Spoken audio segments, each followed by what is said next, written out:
All right, I'm ready to start adding my shatter lines, and I've been thinking about what kinds I want to do. Thinking about habitat, thinking about a part of the creature, thinking about their diet. And so thinking about habitat, I thought about doing kind of a rocky formation, as if they're living out in the garden. Also, snails make these lovely snail trails, so I thought about doing wavy lines that would simulate the snail trail. Or snails have that gorgeous spiral shell, so doing something that overlaps this that has the spiral. But I think the one that's going to break up the space the nicest is kind of a leaf pattern. It's going to give me lots of little shapes that are easier to shade, and knowing that, I'm going to go ahead with a leaf pattern. So I want to break up my paper so that none of the shapes are really bigger than these two. That's the biggest that I would try to do.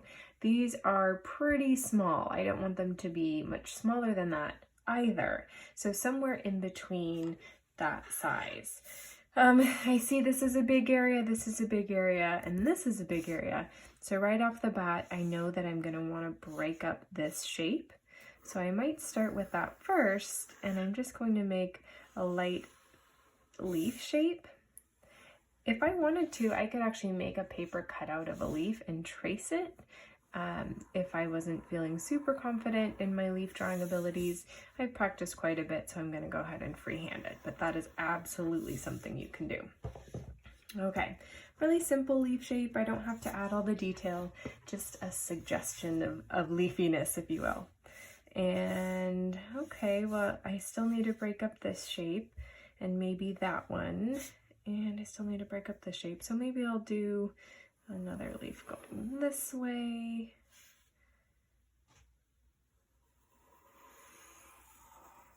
Okay, now I've successfully divided that big background into 3 pieces. So it's getting better. This is still pretty big. I wouldn't want to have to shade this whole thing.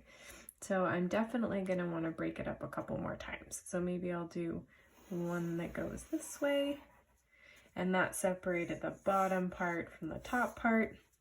This is still pretty big, so I'm going to do another one that kind of goes into this space and simplifies it. So I'll do one that goes across like that.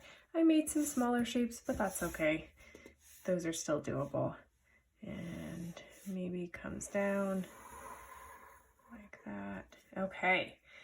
A little bit complicated, but I can still do that one. These are nice, good chunks. This area is going to be a little tricky, so I'm definitely going to want to break that one up somehow.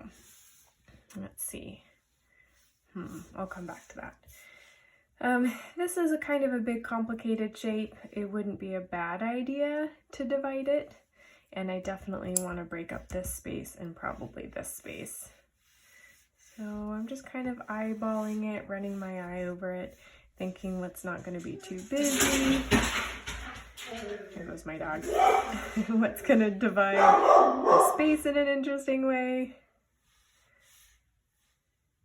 Maybe I'll do the stem of a leaf. Sorry.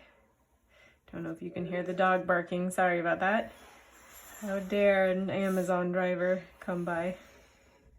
Okay, nice.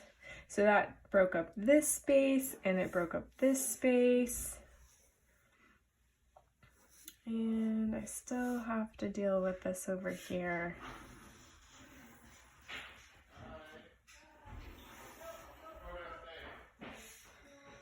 Okay, so I could add a little bit more, maybe this corner down here, but just making sure there aren't any overwhelmingly big or complicated shapes so I can go on to the next step.